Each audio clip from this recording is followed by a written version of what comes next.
Thank you so much, Father. And it's a pleasure to be here.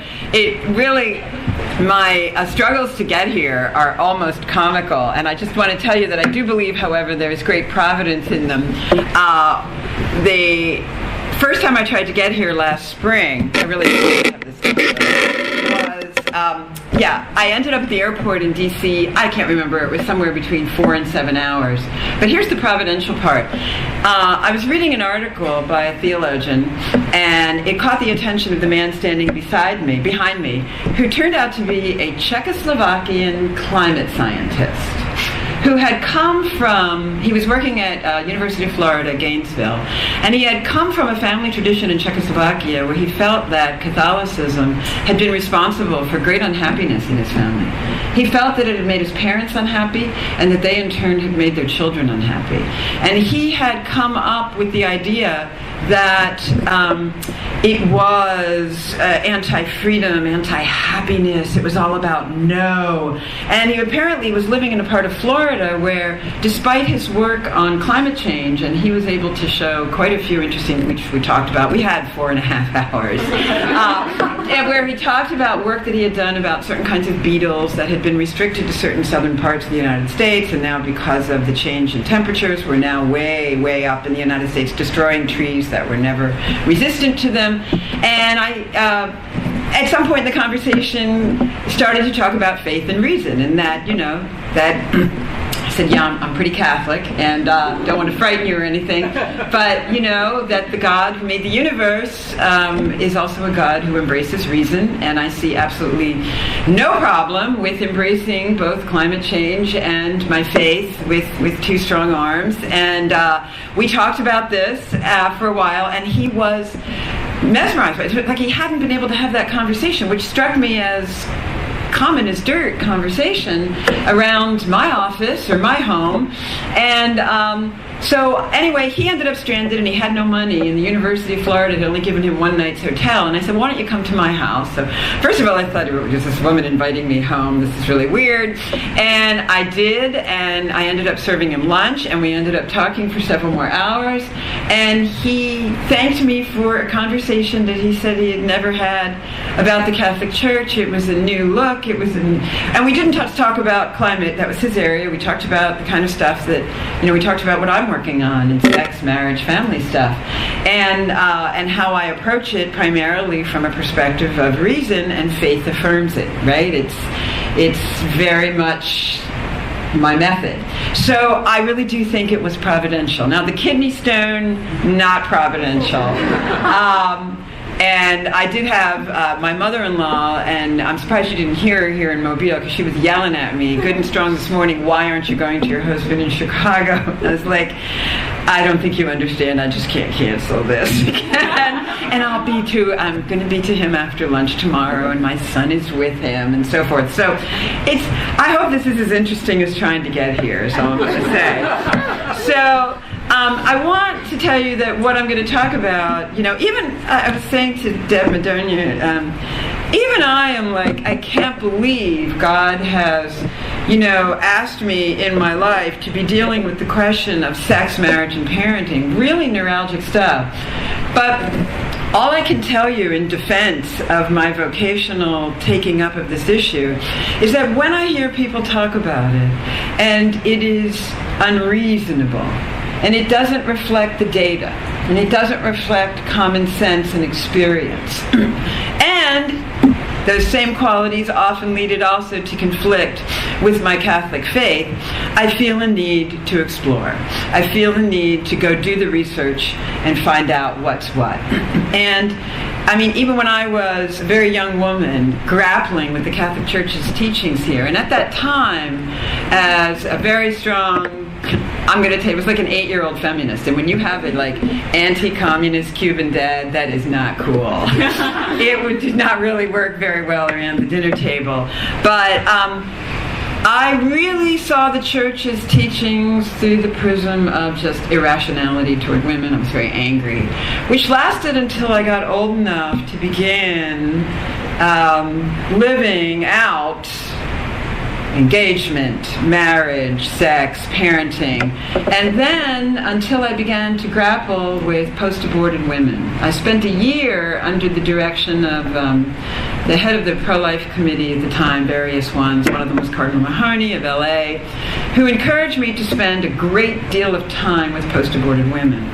And the Church's teachings regarding sex, marriage, and parenting began to seem more and more life-affirming and freeing for women after hearing what they had been through. These were women who were just like me, except at some point they had entered into a lifestyle that became what I now call the demand side of abortion, sort of separating out the idea of sex from marriage and parenting in such a way that sex became extraordinarily light and meaningless, almost inconsequential, which eventually led to a pregnancy, which led to an abortion, which led, in their cases, to dramatic differences in their lives. And that led me to begin thinking about working on what I came to call the demand side of abortion. The thinking about sex, marriage, and parenting that led them to that choice and that marked such a change in their life. So as a family law professor, and someone who, my degrees are economics, law, and theology. And so I really, really love empirical data. And I began to look more and more at not only women's qualitative experience, but the quantitative data about the well-being of women in the new sexual dispensation, right? In the new market for sex, marriage, and parenting. So here's my thesis today about, and I'm talking about women mostly, even though there's always lots to talk about with men and children. Tomorrow I'm talking about children, and today I'm mostly talking about women. So it's my thesis here that a variety of factors have put especially women in a problematic situation where sex, dating, and marriage are concerned. Again, children suffer too. You'll hear more about that than you want tomorrow. And men too, though over the longer run, and men don't have the particular constraints in fertility that women have, so they experience the 20s and 30s differently. But regarding women, they're presently in a position that not only makes their sexual and parenting practices harder to realize, but which also makes lasting, loving relationships harder to attain and sustain. The factors influencing this are myriad, and none are less than neuralgic, I can assure you. One important one is what I've come to call the unbearable lightness of sex. Have any of you read the Milan Kundera book, The Unbearable Lightness of Being? You know, the unbearable lightness of sex, the separation of sex from even the notion that, you know, whether you're religious or not, it's the place that nature put all new life. Nature could have done it anyway. God could have done it anyway. It could have been one party without an encounter. It could have been two parties, but it wouldn't have been associated with love or union or future or connection. I mean, we're talking God here. It could have been made in a lab, growing in a field, right? But like, the fact that this is the place where human life comes from and human society comes from makes it, by definition, not inconsequential. I also think that a large role was played, and I'll talk about this quite a bit, in the separation of sex and even the idea that it's the origin of new life by contraception and abortion. And science, law, and culture play a role as well.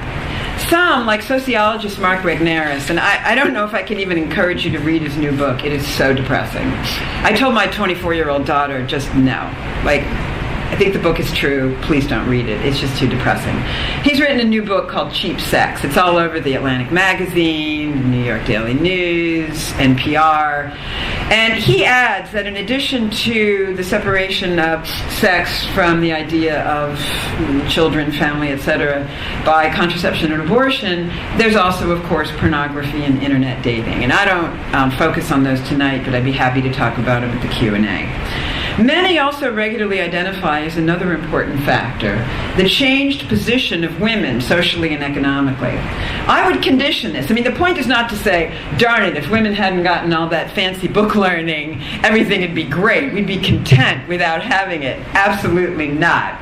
I would condition this, and I'll talk more about that, but I would say that it's the combination of women's changed position, all the opportunities that are, thank God, open to us, with a stunning lack of attention, legally and culturally, to the vital social role played by true solidarity between men and women, by attention paid to marriage and parenting. So you had all this attention given to women's not having children, so that contraception and abortion became practically synonymous with women's rights. Certainly their politicians dog whistle, I'm with you.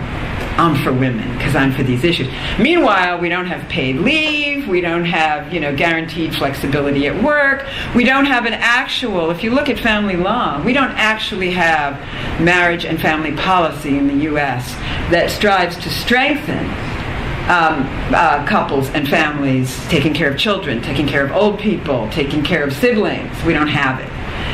This dog whistle of, don't worry, I'm for abortion and contraception, I'm for women, took the field, okay? In the old economics of sex and relationships model, and I'd be happy to provide biographies to anyone on this. In the old model, Baumeister and Vose is someone you want to read on this. And this is the old model, pre, all the open opportunities for women in education and in work. You had men's stronger interest in gaining a sexual relationship. And you can, say, I think that's ridiculous or dispute me, but there are just too many studies, 220,000 people, 52 countries, where, and I'll talk about that later, you have more men just interested in gaining a sexual encounter with more women over a lifetime, and they actually act on their preferences. So the old economics model, you had men's stronger interest in sex, joined with women's interest, and especially before they had the economic and educational opportunities open to us today, women's interest or even need in the man being a financial provider. You had the high cost of sex to a woman, in particular, pregnancy, childbirth, child care. All of these combine to incentivize less non-marital sex, or at least non-marital sex within engaged or committed relationships that were sort of on the path to marriage. If you look at the historical data on non-marital sex, you'll see that you had certainly a larger number of people who did not have non-marital sex, but of the group that did have it, it was more often in the context of an engagement or a serious relationship that was sort of looking toward marriage. The old economics of sex therefore incentivize marriage and therefore marital childbearing. Today, with the pill reducing, if you will, the price of sex, and women taking advantage of equal opportunities for education and employment, and in fact outperforming men in the United States in gaining bachelor's degrees. It's like a 60-40% now, and outperforming men in gaining many types of master's degrees as well, not all, and women's becoming advantaged in an economy that has tilted more toward service jobs and less toward manufacturing jobs. The old sexual economics is dead, okay? In its place, what you simply have is more women taking advantage of invitations for sex, not only because it's desirable, but because sex seems less fraught, right? The price of it is lower, right? There's not absolutely the higher risk of pregnancy, childbirth, childcare. Sex is even emerging as what I would call the price of even starting a relationship. In the most current reliable research, the Relationships in America study database, about the timing of non-marital sexual encounters, it's fascinating. 8% of non-marital sexual encounters in the U.S. are on the day that one meets the other person. 25% after meeting, but prior to the relationship beginning. 9% the day that it began, 10% in 2 weeks, 12% in a month, and 15% within 3 months. So you have a rate of waiting to marriage of like 8 to 10%, depending on the groups. My point is not and never will be, obviously, for women to withdraw from opportunities in education and employment. We're intellectually and vocationally built for and called to make our contributions, both to the people in our lives as families and to the common good. My point is rather to highlight the new economics of sex and relationships, where sex is of drastically less consequence and effectively divorced from notions like family, kin, children, future, and even love.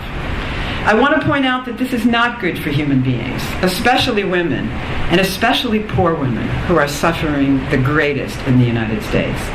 I want to say that the valorizing of sex without attention to relationships, to the crucial human need for solidarity between men and women, is a foolish way to run any version of feminism or any version of a national project for greater freedom and opportunity for women, for men, for families, and especially for the poor.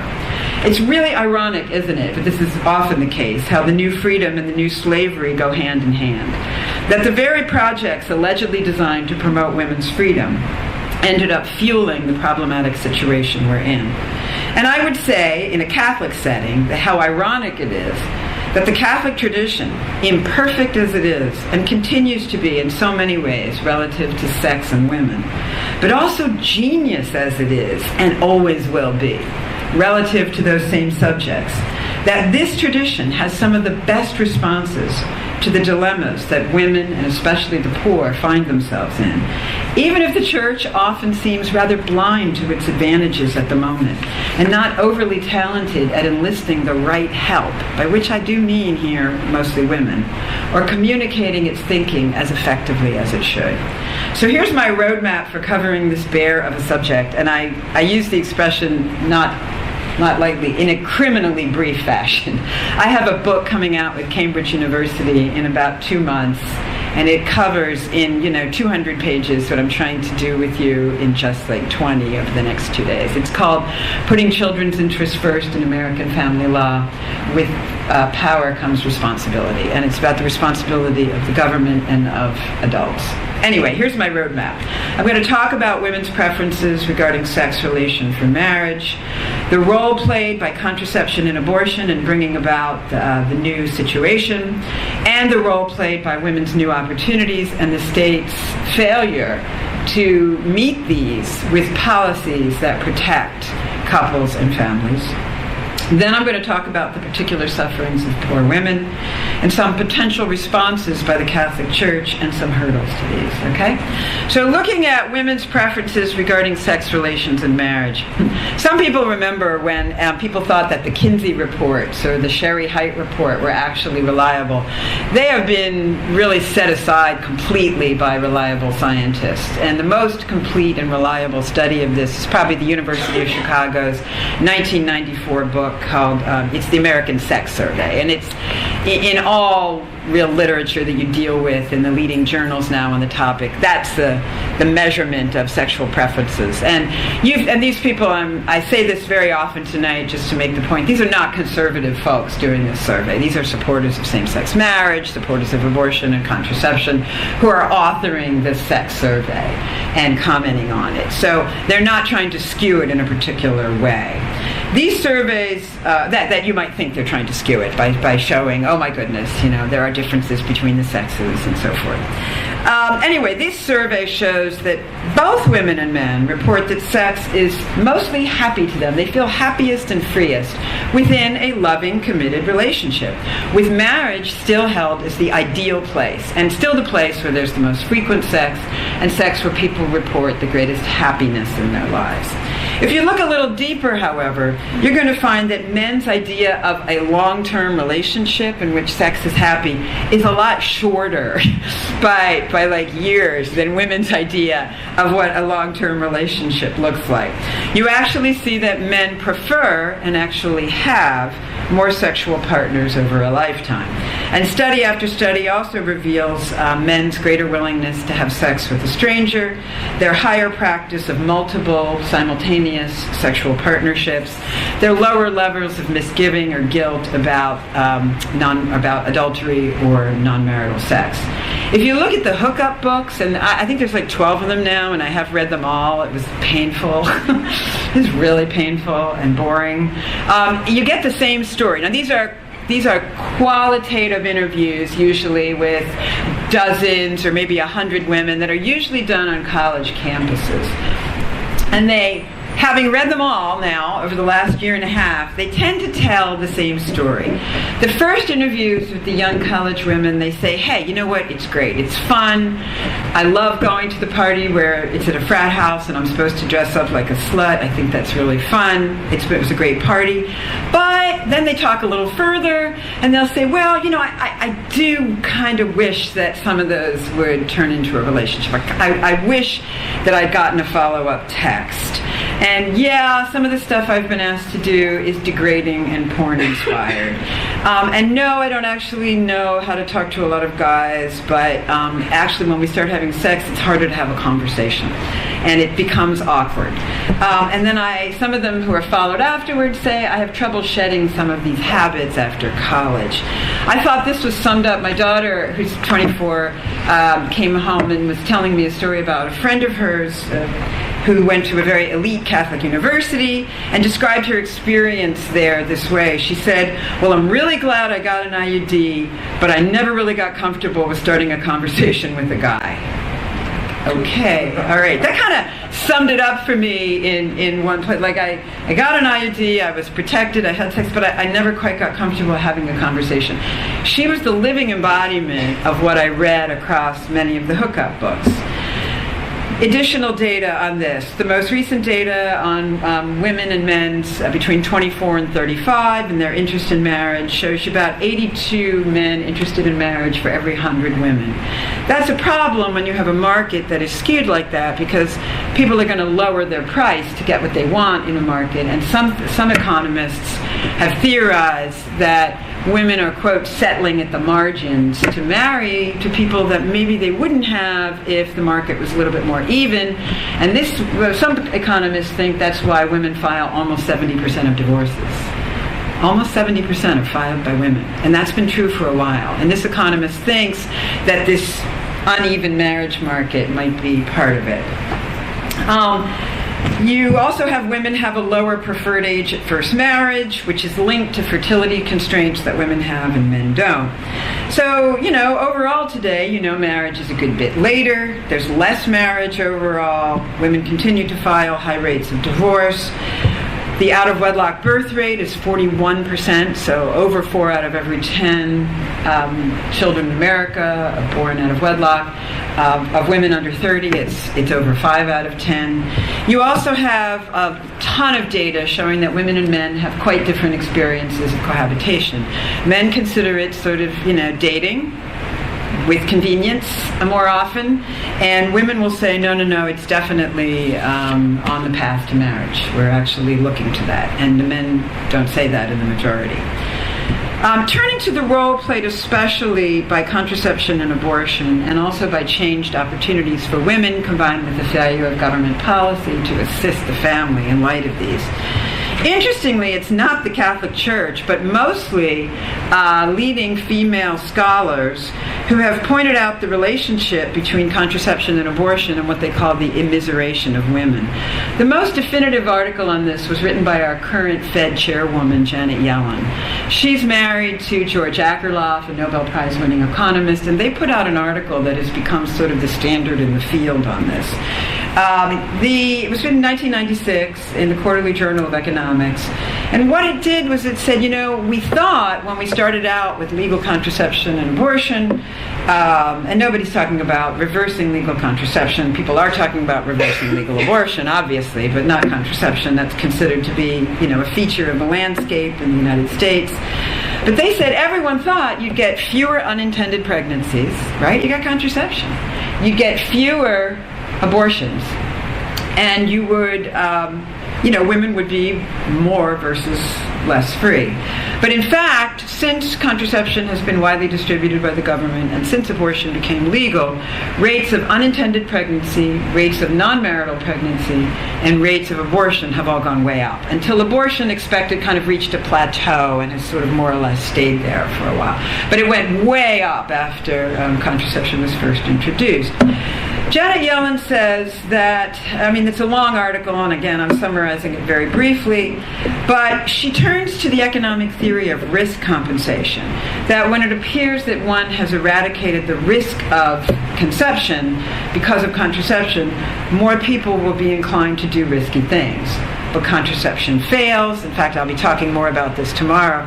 The National Institutes of Health in D.C. has put out, or in Maryland where I live, has put out this call for like an entirely new slate of contraceptives because of the combinations of failures and side effects and women's just dissatisfaction with how it makes them feel. And these are not, we're not talking religious women, we're talking, you know, the 90-some% of sexually active women who use it. It's not a religious thing, it's a, I don't like what it's doing to me, physically or psychologically, or I'm a little worried about my health. And so NIH is very unsatisfied with it, and Janet Yellen talks about the fact that it fails. Some women dislike its health or side effects. Some couples, especially low-income couples, reject it because it manifests distrust between the partners. Some women want a baby, consciously or subconsciously, or does the man. In short, a lot more women are getting pregnant and becoming single mothers, from 5% when the government started its biggest contraceptive program of non-marital births to now 40%. That's occurred coincident with the Title X program in 1970. Contraception and abortion have also made preventing pregnancy or childbirth very much the woman's problem. And shotgun marriage is therefore no longer a thing, right? It's the woman could take care of the situation. You don't need marriage to do it. Finally, of course, with every woman who takes up risk compensation behavior, the pool of women who refuses gets smaller and smaller. Stigma disappears, or is even reversed. I think stigma is kind of reversed now. The stigma is, you know, the 20-something virgin more often. At least that's what one hears, and that's what appears in these hookup books. And men increasingly find willing partners. It becomes increasingly difficult then to obtain a relationship not involving sex, even quite early, and even if there's no commitment. Other scholars, neither Catholic nor conservative, have reached similar conclusions using other lenses. Perhaps the most noteworthy is probably the greatest sociologist of the 20th century, Anthony Giddens at Cambridge University, who writes that once sex is severed from reproduction, it is severed from, quote, kinship, the generations. Its meaning is reduced. Sexuality becomes more a property of the individuals, internally referential, which leads to it to becoming a tool for forging self-identity and making connections with other people, but not necessarily people to whom one would be bound for any particular length of time. He also predicted that sexuality, separated from children, would remake marriage, that the word would be the same, but it would be a new shell containing new contents. And leftist Polish philosopher Zygmunt Bauman, I really recommend his book Liquid Love. I know Pope Francis loves Zygmunt Bauman. He talks about liquid modernity and liquid love a great deal in both his writings and in his just regular conversation. Zygmunt Bauman spoke of the way that disappearing the idea of children from the idea of sex, the idea that there's something about the way sex is made in nature that has this linking about it, that he says it has disappeared from sex, the idea of future, family, kin, and even love. Princeton sociologist Sarah McClanahan also would call herself firmly liberal, writes of the ways in which contraception and abortion can incentivize men shirking responsibilities to women and children. I could go on. The list of people who have written about this. When I just turned in my book to Cambridge, and they ask, as publishers do, for brief descriptions of the book, 10 words, 50 words, 150. They refer to my book as the lefty case for remembering that children's well-being is associated with sex. It's like, okay, good. Another factor influencing women's situation today is the changed terms of the relationship between men and women due to new opportunities for women. Women today are by and large, able to provide for themselves, men or women, and don't feel a strong need to rely on a man. And in light of things like later age at first marriage, high rates of divorce, no-fault divorce, people feel very much that they ought to prepare for a future in which maybe they have to take care of themselves and can't depend on another. Men also have suffered a loss of earning power really beginning in the early 80s and have never recovered from it. Yet, interestingly, study after study shows that women still feel they need to enter into a marriage with a man who has stable earnings and could be a provider. It's kind of an interesting, it's almost a holdover that it's still there so strongly. Still, women prefer to be married than not overall. But they don't see a strong reason to withhold sex, not only because sex is inherently attractive, but also because they hope it might lead to a relationship and marriage, and they believe it can be risk-free due to contraception and abortion. Sociologist Mark Regnerus, author of that book I was telling you called Cheap Sex, even wonders aloud, and I think this is the most controversial part of his book, if these dynamics are a vicious circle, given that men don't feel the need to excel any longer in order to secure a partner in a sex life, and then don't need to marry. Maybe they don't experience the incentive to work and help support a family that married men do experience. You probably heard of the studies, they're very regularly in the Atlantic Magazine or Vanity Fair, that you can take two men of identical backgrounds, educational experience, racial, ethnic, family origins, and the one who is married just feels like I had better take a job I don't like, work my way up the ladder. There's just more of a pressure that I think I'm expected to take care of people here. And on average will earn a greater amount. Regnerus actually wonders if the absence, the retreat from marriage, less men marriage-minded, has actually reduced some of the incentive to sort of get out there and sort of go for it in the marketplace. Regnerus also spends considerable time in his book on the role that pornography and internet dating might be playing in this new marketplace. He says, with porn becoming an increasingly close substitute, and you don't even want to see the New York Daily News headlines on, the dolls that they're producing and stuff. But he even talks about things like surround sound and headphones and other things, making porn sort of an increasingly close substitute for the real thing. And internet dating, he says, sounding loud and clear the message that if the partner currently isn't making the grade, there's hundreds of others to choose from. He refers to internet dating as, quote, people on a platter, that he says makes the churning of sexual partners simply more efficient, right? He contrasts that with his own experience that when his now wife, then girlfriend, sort of threw him out and says, you're unacceptable, he thought to himself, I was in a very small town in Iowa. I really didn't know how many more people I was going to meet or where, and I thought I had a good thing with her and I should go back and work for it. And he goes, I wonder what I would have felt like if I knew, well, I can get back online and I can meet some really nice people. Like, is there always the question of additional choice, someone slightly better? So he doesn't damn internet dating. He just says it makes churning a bit more efficient. It makes the idea of not working on the current relationship a little more possible. I would add, from the legal perspective, that the law has aided the immiseration of women in more than a few ways. By doing some foolish things and failing to do some smart ones. Under the foolish heading, I would add the Supreme Court, some member of Congress, some presidents, conflating the issues of contraception and abortion with the matter of women's equality and freedom.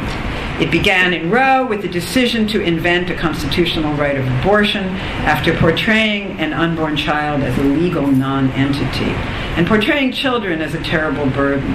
It reached its zenith in the Casey versus Planned Parenthood opinion in the 1990s with the Supreme Court's explicit declaration that abortion was a necessary backup when contraception failed in order to allow women to have, quote, unplanned activity. This is Cassandra O'Connor's language, which was they're always using nice words for sex, unplanned activity. Justice Kennedy uses the word an intimate relationship, but unplanned activity without the fear of children. The linking of abortion with women's attaining social equality and freedom, as if somehow we couldn't help pregnant women to attain equality and freedom without it, right? It kind of gives us an out. The law that most recently fueled the immiseration of women, I would say, was the contraception mandate that was attached to the Affordable Care Act. Interestingly, it more than suggested that contraception was the woman's highest need in the eyes of lawmakers, even at the cost of religious freedom of institutions forced to provide it against their conscientious objection. There's two interesting ironies here. Planned Parenthood's former research arm, the Guttmacher Institute, says that 4 years after the going into effect of the contraception mandate, it had zero effect on women's uptake of contraception. No more women were using it, sexually active women, than ever used it before. That it was really a political thing. I'll talk a little bit more about that tomorrow, but there's a great excerpt from Michael Weir, who was an evangelical who worked in the Obama White House he might have been on there all 8 years as a religious liaison. He said he was present during a conversation where Joe Biden and others were saying to the president, just don't pick this fight on the contraception mandate. It's really unpopular, and you know, you've got 90% of women already using it anyway. I mean, what's this about? And Obama's campaign chairman said, it's a fabulous campaign slogan, the war on women. We're going to keep it. We're not, I don't care about the other side of it. Politically, it's genius, and we're keeping it. And it's what I always suspected. I was busy so hard doing research and writing so hard to prove that this mandate was stupid and it was medically illogical. And all the time in the back of my head, I thought, I'm working so hard. And I know that this was just a political decision in the blink of an eye. And indeed, that's what it was. At the same time, the law has been exercising its really obsession with sexual expression free of children for women. It has failed to consider what study after study, whether we're looking at Ms. Magazine or Gallup or the Pew Forum, say that women want. They would really love it if public and private entities, large corporations and the government, assisted them in allowing them both to take care of their families and to work. They feel that they are in a time bind that is just very painful. They want adequate employment and income for themselves and members of their family, good schools for their children, safer communities. Okay, these are actually what you see when you ask women, what is it that are your priorities? In addition to failing to take women's actual preferences into account, the law has failed to really support stable, healthy marriage and family life. Had it done so at an earlier juncture, we might not be seeing the clash between women's wonderful new opportunities and their continuing interest in sex with commitment in mind, healthy marriage and marital parenting. These two things could have come of age together, whether in tax policy, in marriage law, in the law of divorce, in jobs policies, or even, you know, I could just go on about the other areas where this could have been exercised. The law has failed. I'll talk a little here about the particular sufferings of poor women who are most offered contraception and abortion by the government as a mark of freedom at free or low cost. The question is, does it produce more stable relationships, more marriage, more marital childbearing? And the answer is it just has not. Okay? And I'm not even saying the people who did it didn't have good intentions. They really did think if people had fewer mouths to feed, if they, you know, could plan their childbearing, then you really would have less poverty, more stable family lives, etc. But instead, the data we're actually looking at is drastically less marriage among poor Americans, drastically more divorce, drastically high rates of cohabitation that is less and less and less as the years go by likely to lead to marriage, and if it does, it tends very strongly to lead to divorce. Very high rates of abortion and drastically high rates of out-of-wedlock pregnancy. For a woman who does not make it through high school, her rate of non-marital birth is close to 60%. For women who finish high school but not college, 50% non-marital births. For women who graduate college, 7 to 11% of non-marital births. So the very people most targeted with spending and messaging about contraception and abortion as a government policy that was supposedly for their freedom are the people who are suffering the retreat from stable marriage and family life and marital parenting the most. Marriage has become, I don't know, I saw the New York Times had a lead article on it this week. Marriage is becoming more and more a luxury of the well-off. Okay? And it's ridiculous in a country that prides itself on equality as we try to. I can answer more questions on details. Let me get to my final point here. Some potential responses, including from the Catholic Church, and some hurdles to these, okay? Tomorrow, I'll talk more about what we can do to help the laws valorizing adult interest in sex and put children's interests back into our discussion on that. But here I want to talk most particularly about women's interest.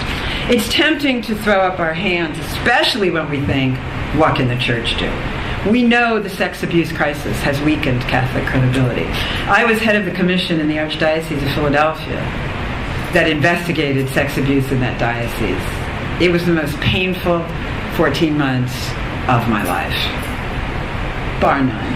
I listened to abuse survivors. I listened to their parents. It was awful. And I just did it for a year. Imagine if you're a family involved in that. Imagine if you're people reading what was in the newspapers about that. So it's a big problem. Furthermore, almost no one wants to give a fair hearing to any Catholic recommendation with the words contraception or please don't. No, right? They just don't want to hear this from the church. We don't have much practice as a church carrying the women's banner. I mean, frankly, Pope Francis talks a great deal about women, and my main job at the Vatican, going back and forth under Benedict and Francis at the Laity Council, was women's issues. Not a great deal getting done. A lot of, I'm just going to say, like, some really nice rhetoric, some very lovely stuff lately. Not a lot happening. And the church does not, we have an office at the Bishops' Conference, Laity, Family, Women, and Youth. What are we doing on the women's side of it? Okay, I could go on in detail here. But anyway, so we don't have much practice carrying the women's banner. That's my nice way of putting it. And even Pope Francis is worrying that we're spending too much time on the pelvic issues in recent times. Having listed all these hurdles, though, I'm ready to own them all. Yes. Apologize for past errors, but then try and get to work. No perfect human being or institution is waiting in the wings to handle this problem. This is a big society-wide problem. You know, big things you get progress sometimes. Look at civil rights, right?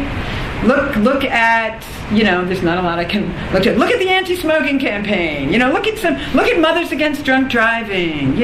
Look at the actual attention paid to domestic abuse or date rape. I mean, we've made some progress, right? These things were not even treated with the seriousness they deserved. But these are big issues, and they involve, you got to have lots of cohorts of people involved in them. You can't wait for the perfect institution or person to handle this issue. Individual people and even imperfect institutions have to get moving on it. I would also add here that this is not your mother's argument about contraception or abortion or porn or non-marital sex. It is a new level of understanding, a genuinely feminist, pro-child, pro-woman, pro-poor platform on which this argument can be made. After a 50-year natural experiment in our country where we've been able to witness the outcomes. It is built on experience and reason. This is the perfect opportunity for bishops or priests to partner with well-informed women and with couples, with advocates for the poor. Why not grab a few free headlines and start a program so that your local newspaper has a headline reading, Diocese of X takes on cheap sex. Diocese of X makes a feminist case on sex and marriage and parenting. It's a perfect opportunity, too, for the church to let women take the lead. Women are quietly running diocesan offices on these issues, and they are writing on this in scholarly journals, but they are not sufficiently in the public square or speaking on behalf of the church in this. Catholic women need to be bold.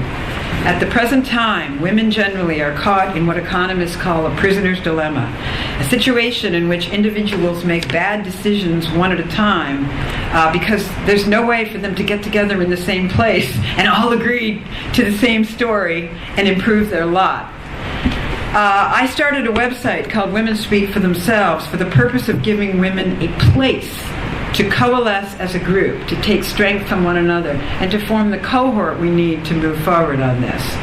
Not as June Cleaver, not as Liz Estrada, but as fully informed women who know what lasting love looks like for ourselves, for our daughters.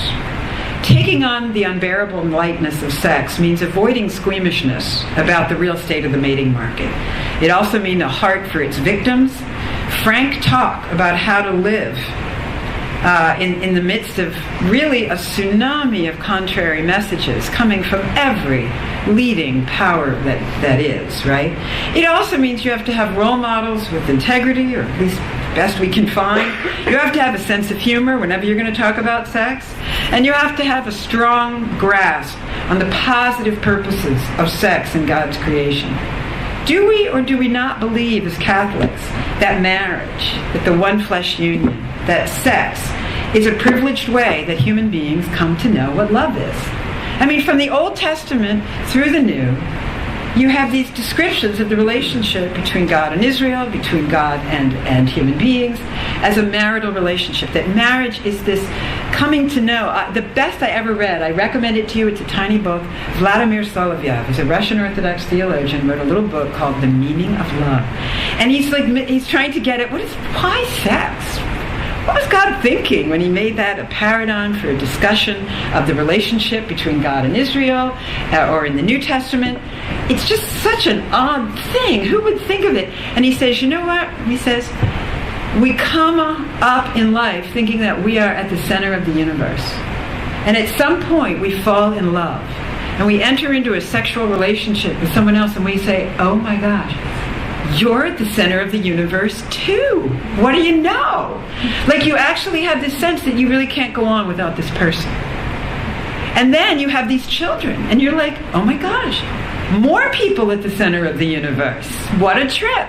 And then you begin to see that everybody is somebody's child. For this, I think it was at the end of Flannery O'Connor's book, A Good Man is Hard to Find. Is that the one with the misfit, the bandit, and so forth? And at the end,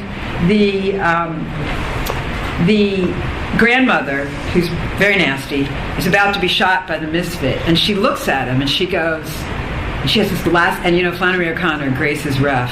She looks in his eyes and she says, oh my gosh, you could be my own baby. And then he shoots her. And then the other members of the gang say, she would have been a good woman if someone had just tried to shoot her every day. It's the line. Like, she needed to be brought to her knees. What is the meaning of my life? What is the meaning of other people? And I just think, for me, I can say that this trajectory that Solovyov describes and that Flannery O'Connor gets at, it works. My students are somebody's children. Everybody I see is somebody's baby.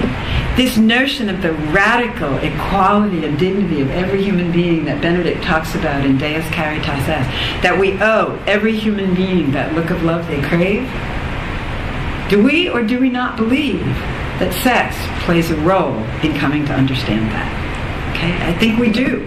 For those who want to read more about it, there's a Protestant theologian in England who just put a book out called A Better Story. And it tries to tell the story of sex as a way of coming to love passionately, faithfully, fruitfully, intensely, and say, oh my gosh, and our love for God is even more. I know it seems really like weird, but when you're married, I've been married over 30 years, and you actually like, oh no, that's love. That's like, then you say, and oh my goodness, this love I have for God is somehow that kind of stalwart thing. Wow, okay? The church, hierarchy, and members, in my view, are leaving $20 bills all over the ground, failing to take advantage of what we know and of people's powerful longings for this kind of love. Cheap sex, I think, is a wake-up call, but it's also an opportunity to shed top-down ways that the church has adopted of addressing sex and marriage and parenting, to begin anew with the experience that people are actually having in this world.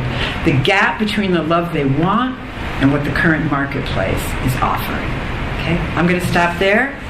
Probably take questions if you want, and I thank you very much.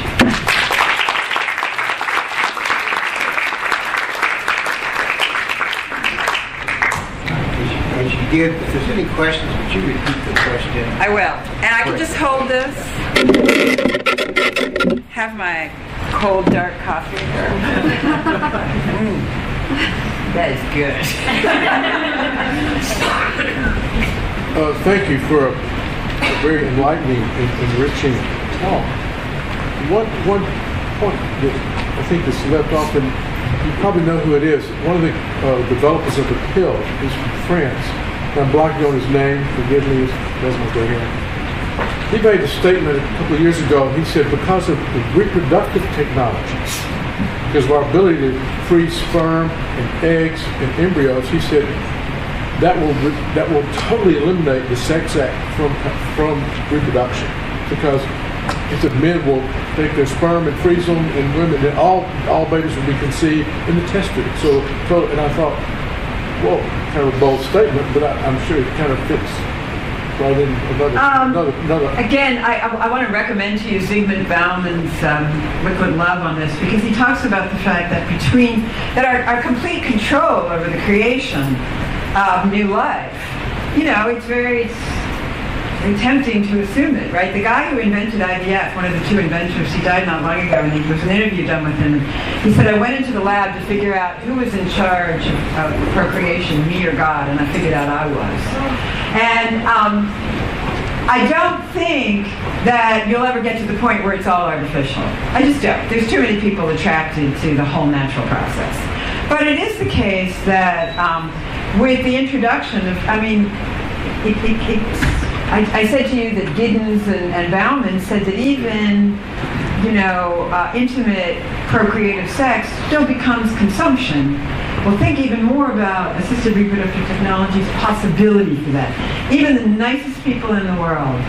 I wrote an article for the Harvard's Legislation Journal, maybe it was 2003 on this.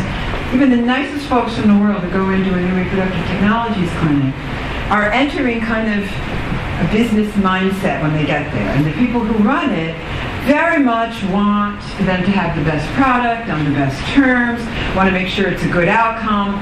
This sweet husband and wife find themselves looking over donors in case their gametes don't work. And, oh, gee, you said you want one that looks like your wife, but gee, you sort of picked the one that looks like a Playboy model over here, sort of thing. And Playboy has its own website for selling eggs for many years with Playboy models, and then you get the High IQ website. I became a client of a bunch of reproductive technologies clinics in order to research them. So I paid the fee so that I could search the databases and see what I was being offered. And just, you start even with a modest desire for a baby, but you enter into the consumer vortex, and it does become, commodified, even if you have no intention of having it like that. And now, with everything from the CRISPR techniques to pre-implantation genetic diagnosis, to all of these, and the sort of success of some of the freezing of eggs or embryos, it just introduces those possibilities into it. And again, none of this is to judge anyone going into it. I'm just talking about the system and what the system, So you think that it's not going to get there because too many people want the relationship. Yes. I agree with you, but I thought it was pretty bold. I know I'm jumping around a little because my brain is like that, but there was an article I read yesterday. Anybody read Eon? Any of you philosophy majors read Eon? Eon is a website that just does sort of, like if you really can't take the news anymore, this is where I am. Or you log onto the news and you're like, I'm going to read the travel section. He's talking about beauty. Eon is just deep thoughts about anything going on. And this was about the phenomenon of self-marriage. And I introduced it in connection with your question because the woman, she had a self-marriage. And it was really, she made a very good case for just like, I've never been kind to myself, I've always been hard on myself. This was really a process of learning, stop being hard on myself and learn to love myself. And that's really what the person who took me through the self-marriage process. And then she said, in the end, she goes, you know what, glad I went through it, but it's impossible to replace for humans. I became convinced, and she's not a religious person at all, She said, I became convinced it was impossible to replace for humans the loving gaze of another, the loving touch of another, the being completely accepted by the other. I mean, a lot of people come to the conclusion that this is what we're built for. And I do think that assisted reproductive technologies will go far, but they'll never quite swallow up the desire for union and for this eternal connection that comes in the child. I hope for human beings, I hope not. Right. Yes. Hi. So I'm so glad that you did this conversation. It's really productive. Thank you. But I've been thinking about a lot of the same issues that you discussed today, and what really my interest the most was the women in the workplace also getting income, like, and spending power for themselves, and how men are losing the incentive to drive and the incentive to provide for another partner. Well, now that women are in the workplace in a very big way, and I believe we're here to stay. And Oh, yeah. We are. We should stay. I do sense that the emasculation of women and our brothers and sisters. What is your opinion on that? That's a great question, and it's so hard. So I'm going to repeat it so the question of, women in the workplace, and we are absolutely here to stay, and the possibility that, we certainly have, the stagnation in men's wages is not just identified as the loss of the manufacturing income, but it's because women are taking lots of jobs, right? There's just a bigger labor market to choose from. It's very basic economics. And basically how to ensure that men continue to feel motivated, driven, have something to contribute, and so forth. It's all of this. To say that you and I are treading on eggshells to even raise these topics is to say too little. Several things. One, I point this out to my daughter all the time about, women in work. You guys you're a different, younger generation than me, but when I was first coming up and wanting to work, it was treated as something very new and very fraught and so forth, and I remember my father just saying, I don't know, he was very sweet about it, and I was his youngest, so of course I got all the, but he was like, I don't know how you're going to pull this off, Helen. We had 5 children, siblings, severely disabled sister, grandmother lived with me, great-grandmother lived with me, aunts or uncles lived with me when they were sick, cousins who were mentally disabled. It's this classic giant Cuban extended family. And my father's like, how are you going to find time to take care of people? And I was like, I don't know, Dad, I'll let you know when I get there. But now we can really see, as we look back on history, that the aberration is the idea that women would just be able to devote 100% of attention to a house and to children. Like, women have always worked. And they were just when work was at home, and whether it was, we only became a not majority agriculture country. I want to say it was in the middle of the 20th century, right? Where we were fully splitting the workplace and the home. So the fact that women are working now, it's like normal's been restored, except for the fact that we're very separated from the home again. And there's stuff going on there that we really need to take care of. So, and then you have the question of men who, if you look at the data, there's a lot of bad data. I'm trying not to be a bummer on this, but the data on women's happiness, the paradox of women's declining happiness, the data on the actual lowering age of mortality for men, the data on opioid addiction, the data on the retreat from marriage. Men are not marrying until they're almost 30. That's a real delay in taking, just normally taking responsibility for someone else, for children. So what do we do? So a couple of things. I consume an extraordinary amount of literature from the Brookings Institute, which is the left-leaning in DC, the American Enterprise Institute, which is the right-leaning. They get together and try and talk about these. Robert Lehrman from University of Chicago is a big theorist on this. Brad Wilcox. Who else? There's a guy who writes about the universal basic income, Andy Stern. So I look at all these people's published literature, and they make these recommendations that seem really, really good to me and that are not done. So let me just talk about some of them. One, and President Obama was big on this, and he kind of got it started, but I learned that it hasn't got the traction that it should, is taking some of the emphasis off everybody go to a four-year college and having training and apprenticeships that lead to particular jobs.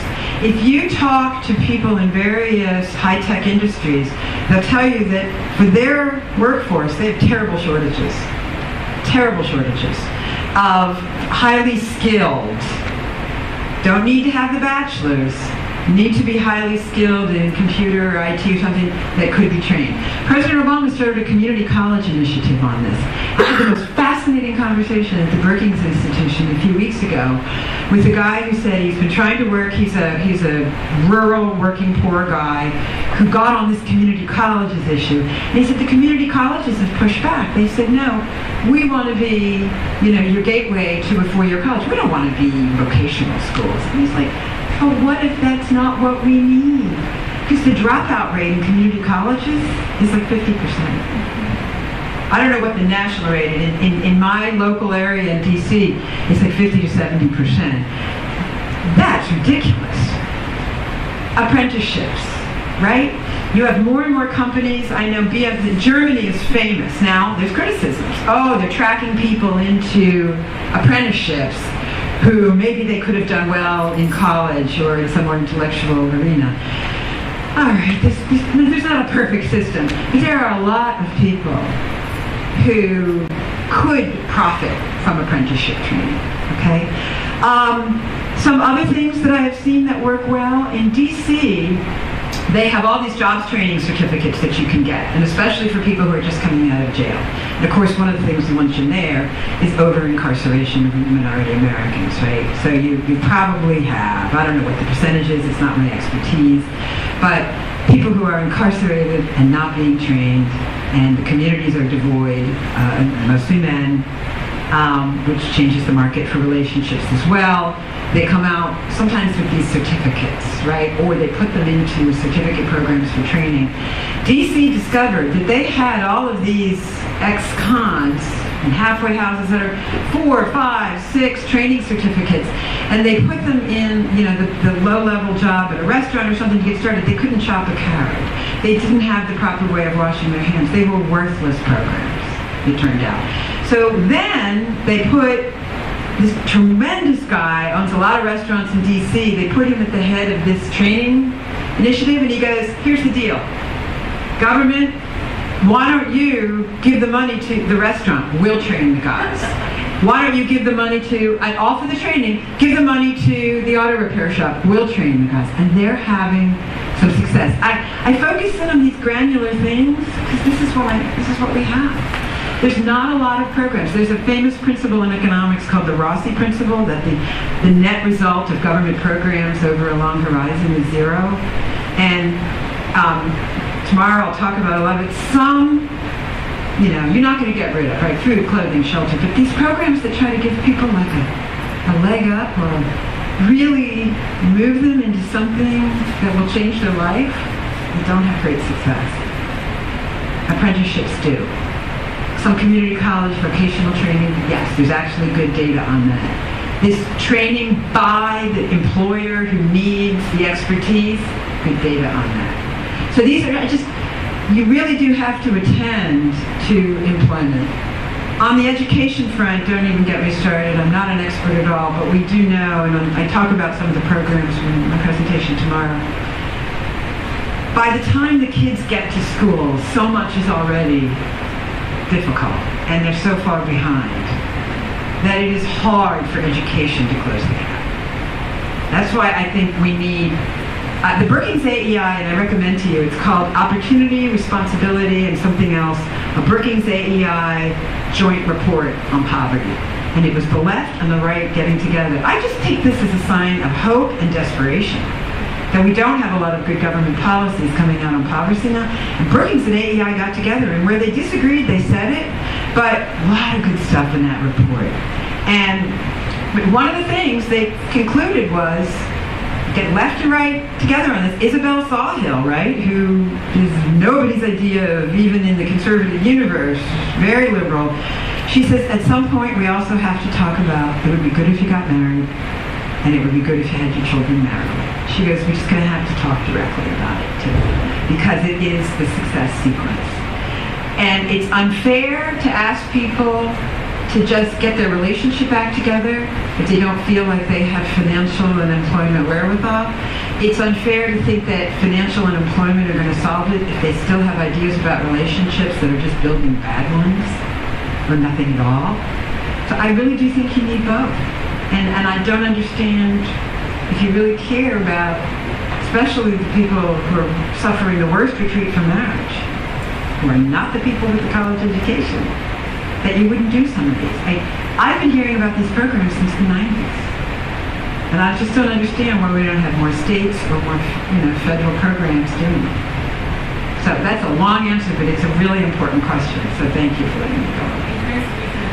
Yeah, sure. Another thing that I wrote about myself regarding the 60%, 50%, 7 to 11% of women dropping out of wedlock. Depending on their education. Yes, and like when you were saying, like with the apprenticeships and things like that, Yeah. trades being taught. Yeah. Do you think that those percentages would be similar to those with Okay, I'm going to tell you one thing on that. Such an interesting question. The hope has been, right, that when you give people a sounder employment basis, a hope for the future, a horizon, a job that might last, that, and when the economy gets better, that marriage and family would stabilize, that marital births would go up. Cultural equilibrium is a hard thing. We have now gotten to the point. I had an Uber driver take me to the airport in D.C. today, and he said something about he was going to his kid's marriage, and he goes, oh, I don't know about your kids, but all 3 of my kids had their children, and then 2 to 5 years later, they had babies, and they married either that woman or somebody else. I was like, oh, okay, yeah, all right, like, why are you telling a stranger this? And then it occurred to me, it's just really normalized now. Right? Or in the old, like when I was in the 70s, no one would go, oh, I'm going to visit my son, he's living with his girlfriend, right? But nobody would have said that. It's very different now in terms of social conversation about this. And so the natural experiment that happened on this is they went to communities where there was fracking. And fracking brought this enormous financial boom into places like Ohio in particular, okay? And they looked at the non-marital pregnancy rates before, and it turned out, they'd been getting higher and higher and higher. And the thought was, if we give these guys jobs, women too, most of the minors were guys, then they're going to get married, because everybody's been saying money is the sort of hurdle they have to clear. And it turned out didn't change it at all. And now that has worried. That experiment, natural experiment, was just reported in leading sociological journal, and they went, whoa, maybe the culture has changed. And marriage is just not seen as an important step in growing up, in having a relationship, in taking responsibility for children. Again, it's just one study, but it's receiving a tremendous amount of attention, because maybe the culture has shifted to the part where people are like, well, what's it for? What's marriage and marital childbearing for? We'll be fine here. But the answer is they're not actually fine. And I'll talk a lot about family structure and child well-being tomorrow, and that in particular. Obviously, I love your questions, and you are thinking about this, and I hope you continue to work on it, because obviously you can see they need help. Just saying. Okay. Thank you very much.